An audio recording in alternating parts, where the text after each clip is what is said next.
के काम किए हैं ज्ञानेंद्रपति, ठीक ना। इनको लिखने के काम किए हैं कवि जो है ज्ञानेंद्रपति हैं, ज्ञानेंद्रपति।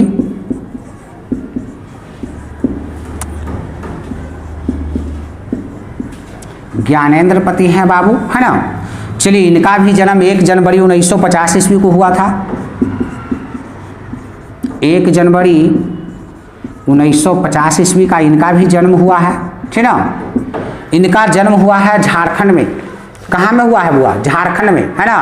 और जहाँ पर इनका जन्म हुआ है उस गांव का नाम है पत्थरगामा। क्या नाम है? पत्थरगामा, याद कर लीजिएगा। यह पत्थरगामा जो गांव है यह झारखंड राज्य में है, झारखंड राज्य में है बाबू। कहाँ में है? झारखंड में, ठीक ना। इनके माता के नाम था सरला देवी। माता के नाम क्या था? सरला देवी। पूछ देगा, माता के नाम सरला देवी। माता के नाम क्या था? सरला देवी। और पिता के नाम था देवेंद्र प्रसाद चौबे। पिता के नाम क्या है बाबू? देवेंद्र प्रसाद चौबे। इनके द्वारा सबसे जो अच्छा जो रचना लिखा गया है उस रचना का नाम है संशय आत्मा। याद कर लीजिएगा, संशय आत्मा। यह रचना इनका फेमस रचना है क्योंकि संशय आत्मा रचना से ही यह कविता लिया गया है। गांव का घर, गांव का घर। और संशय आत्मा रचना पर 2006 ईस्वी में 2006 ईस्वी में ज्ञानेंद्रपति को साहित्य पुरस्कार मिला है। साहित्य अकादमी पुरस्कार मिला है इनको संशय आत्मा रचना पर 2006 में। संशय आत्मा रचना पर ही ज्ञानेंद्रपति जी को 2006 ईस्वी में साहित्य अकादमी पुरस्कार मिला है। कौन पुरस्कार मिला है? साहित्य अकादमी पुरस्कार। और यह गांव का घर है, यह कविता इसी रचना से लिया गया है। तो इसलिए सबसे महत्वपूर्ण है संशय आत्मा। पूछ देगा, संशय आत्मा किनकी रचना है? तो ज्ञानेंद्रपति का, याद रखिएगा, है ना। इसके अलावा भी है भिनसार। क्या है? और भी रचना है भिनसार। पूछ देगा, भिनसार किनकी रचना है?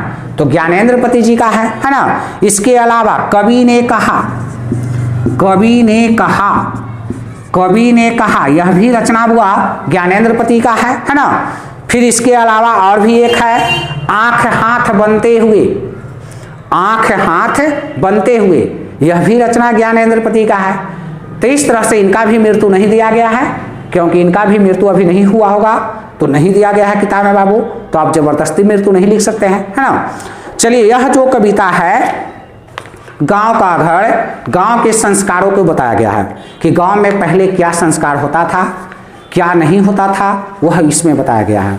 तो कहता है कि गांव घर का जो चौखट होता था उसको इतना आसानी से आप पार नहीं कर सकते हैं कि जो अभी आप पार कर देते हैं शहर में, ठीक ना। शहर में तो चौखट के कोई वैल्यू नहीं हुआ, लेकिन गांव घर के चौखट पार करना इतना आसान नहीं था, है ना। देखिए लिखा है, वह गांव घर के अंतपुर की वह चौखट, टिकली साटने के लिए सहज पैरों से छुड़ाई हुई गोंद, वह गेह जो वह सीमा है। कहता है कि गांव घर का जो चौखट होता था वह बहुत ही एक आदर्श पूर्वक चौखट होता था और उसको पार होने के लिए या तो खांसना पड़ता था कस के, और न तो अपना खड़ाओं को पटकना पड़ता था, और न तो किसी के नाम लिए हुए कस को बुलाना पड़ता था।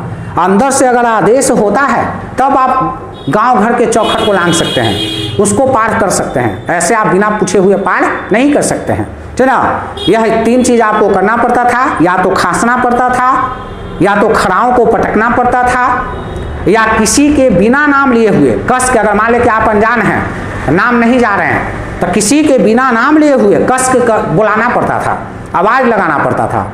अगर अंदर से आदेश होता है तो आप चौखट को पार कर सकते हैं, और न तो ऐसे चौखट को आप पार नहीं कर सकते हैं। वहाँ की परंपरा था कि जो औरतें जाइत रहता था उसके अगर टिकुली छूट गया हुआ तो उसको गोंद लेने की जरूरत नहीं है। पेड़ पौधा में प्राकृतिक गोंद होता था, जो लस्सा निकले हुए रहता था उसी लस्सा में ऐसे सटा देता था और फिर से टिकुली को क्या कर लेता था, साट देता था। यह गांव घर की पहले की परंपरा है जो इस कविता में बताया गया है ना। कहता है कि खड़ाओं को पटकना पड़ता था और उसे रुकना पड़ता था। वहीं पर एक अदृश्य पर्दा भी होता था जिस पर जाकर कस के पुकारना पड़ता था। और कस के अगर पुकारते हैं और तब अगर कोई आवाज देता है तो अंदर आप पार करिए, है ना। कहता किसी को बगैर नाम लिए बुलाना पड़ता था।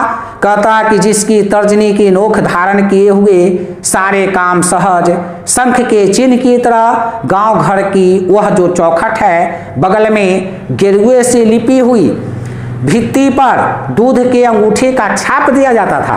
कहता कि एक बूढ़ा जो ग्वाला दादा थे, जब दूध को नापने के लिए आते थे तो वह बेचारा उतना पढ़ा लिखा नहीं थे, तो दूध को क्या करते थे कि अपना अंगूठा को बोड़कर और दीवार पर ऐसे छाप देते थे, औंठे की छाप, ठीक ना, और छाप देते थे। और फिर क्या करते थे, दूध को उठाने लाने वाले बूढ़ा ग्वाला दादा हमारे बचपन की भाल पर दूध के तिलक और महीने के अंत में उसे गिना जाता था कि कितना किलो दूध हुआ, जो वह देते थे छाप दूध का दीवार पर, ठीक ना। और वह जो छाप को कब गिना जाता था, तो महीने के अंत में कि वो छाप हुआ उतने किलो दूध है, 1 किलो पर 1 छाप पड़ता था, 2 किलो पर 2 छाप पड़ता था, है ना। तो यह होता था गांव घर की परंपरा, उस तरह की गांव घर की परंपरा था, है ना। अब तो बुआ अंगूठा के छाप के कोई वैल्यू देगा, कोई वैल्यू नहीं देगा। आप तो लिखे पढ़े हुए हैं तो कहेगा कि ना लिखिए 1 किलो 2 किलो ऐसे करके लिखिए तो हम वैल्यू देंगे, ना तो अंगूठा के छाप कोई मिटा देगा, का कर देगा, उसका वैल्यू हम देंगे। लेकिन नहीं, पहले ऐसा होता था, पहले ऐसा होता था। कहता गांव घर में वो गांव का घर, वह अपना गांव का घर जो है कड़ा कि धीरे धीरे अब खोड़ा है। कहता पंचायती राज जैसे भी खो गया, पंच परमेश्वर भी खो गया। कहता कि गांव घर में जो पंचायती जो राज चलता था, पंच का जो वैल्यू होता था कि पंच को बुलाकर झगड़ा को निपटारा किया जाता था, अब पंच पर से विश्वास खत्म हो गया। सही बात है बाबू, आज न तो ऐसा पंच रहा कि जिस पर आप विश्वास कर सकते हैं, आज पंच हो गया है चुगला। जन्ने देखेगा पैसा उधर देने उन्हें बोल देगा, अब बेचारा गरीब आदमी देने कोई बोलने के लिए तैयार नहीं है। तो ऐसे पंच पर आज धीरे धीरे विश्वास है जो खत्म हो गया है। कहावत में है जेकर लाठी ओकर भैंस, जौन जादी ताकतवर है उसके पक्ष में बोल देगा, और जौन बेचारा गरीब निर्दोष है ओकर पक्ष नहीं लेगा, कोई नहीं लेगा। तो ऐसे पंच पर विश्वास करके आप फांसी में पड़ सकते हैं।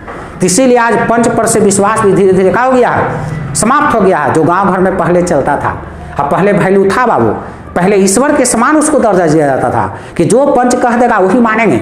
लेकिन आज पंच बुआ कखनी को ऊँची बोल देगा, कोई अता पता नहीं है, है ना। तो ऐसे पंच पर विश्वास करना गलत बात है। सही में धीरे धीरे समाप्त हो गया। अब पंच को कोई बुलाता है सीधे जाता है थाना में, ना तो कोर्ट में जाता है केस करने के लिए। पंच को उतना कोई बुलाने की जरूरत नहीं है ना। कहता है कि धीरे धीरे यह जो गांव जो है शहरों की आगोश में जा रहा है। कहता है कि बिजली बत्ती सब आ गया। कहता है कि दहेज में टीवी दहेज सब मिलने लगा, टीवी भी मिला, यह सब भी मिलना शुरू हो गया। बेटी के दहेज में या बेटा के दहेज में लिया जाता है, बेटी के दहेज में दिया जाता है। लेकिन कहता था कि यह सब परंपरा पहले नहीं था, लेकिन अब परंपरा हो गया है। और इसलिए हो गया क्योंकि यह देखा हिचकी काम कहाँ से हो रहा है, शहरों से हो रहा है। यह देखा हिचकी काम कहाँ से हो रहा है, शहरों से। इसलिए हम कह सकते हैं कि गांव घर जो है किसके आगोश में जा रहा है, शहर के आगोश में जा रहा है, ठीक ना। आगे देखिए, कहता है कि जो लंटेन रात में अधिक अंधेरा को दूर भगाने के लिए जो हम लोग जलाते थे, आज रोशनी की चकाचंद हो गया है। इतना न रोशनी आज नजर आता है कि लंटेन की जरूरत नहीं पड़ता है बाबू। सही बात है। कहता है कि जो लंटेन या गैस का हम लोग प्रयोग करते थे शादी ब्याह में, आज शादी विवाह में इतना लाइट बढ़ जाता है कि आपको लगता है कि रातें दिन हो गया, है ना। और कहता है कि वहाँ पर आवाज़ों का दुनिया भी इतना आ जाता है, आवाज़ भी इतना आ जाता है कि जो पहिलकन आवाज़ है तो सब गायब हो जाता है। ऑर्केस्ट्रा जब बजना शुरू हो जाता है, डीजे जब बजना शुरू हो जाता है, तो बता बोझा पर बोलबो करता है, कोई के सुनाई जाता है, कोई के सुनाई नहीं जाता है। इसीलिए इसको कहा गया है आवाज़ की रोशनी और रोशनी की आवाज़। इसलिए इसको कहा गया। पूछ देगा कभी काल बाबू कि आवाज़ की रोशनी और रोशनी की आवाज़ से आप क्या समझते हैं। तो इसी को कहा गया कि दुनिया भर के इतना जो पहले हम लोग लंटेन गैस पर व्यवस्था रखते थे, इतना लाइट के अच्छे अच्छे व्यवस्था हो गया है, इतने टेक्नोलॉजी आ गया है कि रातें लगता है कि दिन हो गया। और इतना आवाज़ करने वाले यंत्र आ गया है कि वहाँ पर लगता है कि आवाज़ रोशनी के साथ साथ आवाज़ भी हो रहा है। तो इसी को कहा गया है रोशनी की आवाज़ और आवाज़ की रोशनी, आवाज़ की रोशनी, है ना। कहता है कि होरी चैत बिरहा यह सब जितना भी पुराना जो परंपरा था, गीत था, वह दिन प्रतिदिन गायब हो गया। किसको आने से? ऑर्केस्ट्रा और डीजे के आ जाने से। और जब यह गायब हो गया है तो इसको कहा गया है शोक गीत। कौन गीत कहा गया है? शोक गीत, है ना, जो हमारा गीत है जो हमेशा हमेशा के लिए चला गया, इसीलिए इसको कहा गया है शोक गीत। इसीलिए इसको क्या कहा गया है? कभी काल पूछता है बुआ कि शोक गीत से आप क्या समझते हैं? तो जो ऑर्केस्ट्रा डीजे के आ जाने से जो होली चैत जो पहले देखते थे गांव घर में गोलंबर बना के आराम से 10 गो 20 गो आदमी बैठ के गाता था, अब देखने के लिए मिलता है? नहीं मिलता है। धीरे धीरे यह परंपरा खत्म हो गया और जो तनी मनी बचल है वो का हो जाएगा, साफ हो जाएगा। तो इसीलिए इसको कहा गया है शोक गीत, है ना, शोक गीत कहा गया है ना। कहता कि 10 कोस से जो शहर में सर्कस का जो प्रकाश बुलौआ होता था, पहले का सर्कस जो लगा हुआ वह 10 कोस दूरी से पता चल जाता था प्रकाश के माध्यम से, है ना, जो उसका प्रकाश होता था वह 10 कोस दूरी तक तय करता था। अब पता चल जाता था कि कहीं ना कहीं सर्कस लगा हुआ है 10 कोस के अंदर में। वह भी अब मर गया, वह भी अब समाप्त हो गया। कहता कि दिन प्रतिदिन इतने ना आदमी बढ़ते जा रहा है, इतने ना जमाना बढ़ते जा रहा है, इतने ना परिवर्तन होते जा रहा है ना। पहले इतना मोबाइल चलता था नहीं, तब मोबाइले पर सर्कस देख लेगा, मोबाइले पर कोई फिल्म देख लेगा, मोबाइले पर कोई चीज़ काम कर लेगा।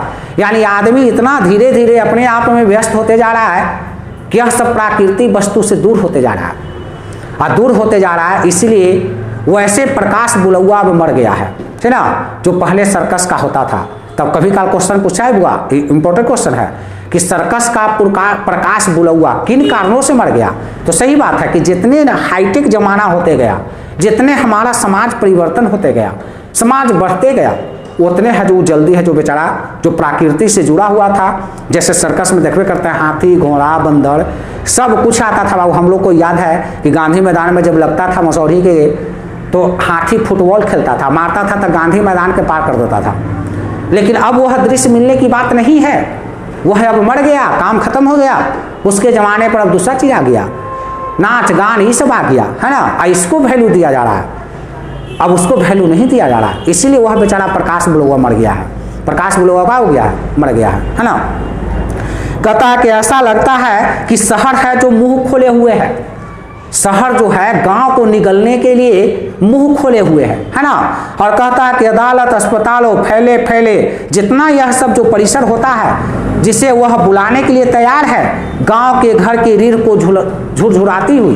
कहता है कि गांव का जो रीढ़ है जो अभी तनी मनी बचा हुआ है उसको निगलने के लिए शहर तैयार है। उसको लग रहा है कि कखनी हमारे आगोश में आ जाए, और सही में जा ही रहे हैं हम लोग। जितना यह जो फैशन है, जितना यह सब जो सीरियल आ रहा है, जितना यह नए नए टेक्नोलॉजी आ रहा है, टीवी ये सब पहले गांव में हुआ नहीं, बहुत 100 घर में 1 घर में होता था। आज है जो हर घर में टीवी है, और यहू नहीं दीवार वाला टीवी, बड़ा बड़ा टीवी, हर आदमी के हाथ में मोबाइल है। तो दिन प्रतिदिन तो हम शहर के आवेश में जा ही रहे, शहर के आगोश में जा ही रहे। तो ऐसा स्थिति आएगा कि एक दिन ऐसा समय आ जाएगा कि एकदम पूर्ण रूप से गांव भी बन जाएगा शहर, यानी गांव का कोई वैल्यू नहीं रह जाएगा। ठीक ना, यह आपका कविता था। चलिए आपका सिलेबस समाप्त हो गया। ठीक ना, थैंक यू बाबू, धन्यवाद।